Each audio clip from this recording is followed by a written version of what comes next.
Questo qua non è che mi sembra tanto diverso di un fallimento. Non fa una piega l'amara considerazione di Nadia De Bastiani, membro della RSU CGL dello stabilimento Wanbao ACC di Mel. In 5 anni non un solo euro è stato investito dalla proprietà cinese nel prodotto che, pur unico nel suo genere in tutta Italia, comincia a patire i segni del tempo e viene pagato sotto costo. Ed è proprio questo il vulnus di un sito che ha fatto la storia industriale e sociale della provincia di Belluno. In fabbrica le ultime assemblee dei lavoratori pronti allo sciopero di 4 ore proclamato per venerdì, con presidio dalle 10 alle 13 davanti alla prefettura di Belluno.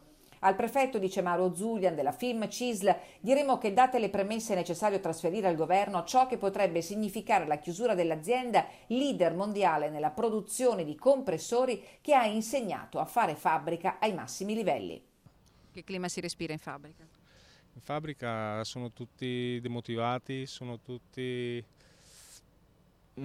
scettici perché non ci credono più alla salvezza. Il disimpegno di Wanbao viene dato per certo. Il presidio di venerdì servirà a mantenere alta l'attenzione nella speranza che nel frattempo nella proprietà si sia ingenerata la volontà di affiancare una fase di transizione, l'ennesima. I nervi scoperti sono tanti e non è ancora stata digerita la sentenza che ha assolto l'ex amministratore Ramella dall'accusa di bancarotta fraudolenta. Eravamo un colosso, dicono i rappresentanti sindacali dei lavoratori. Ramella ha smembrato il gruppo e ha fatto ricadere i debiti su Mel.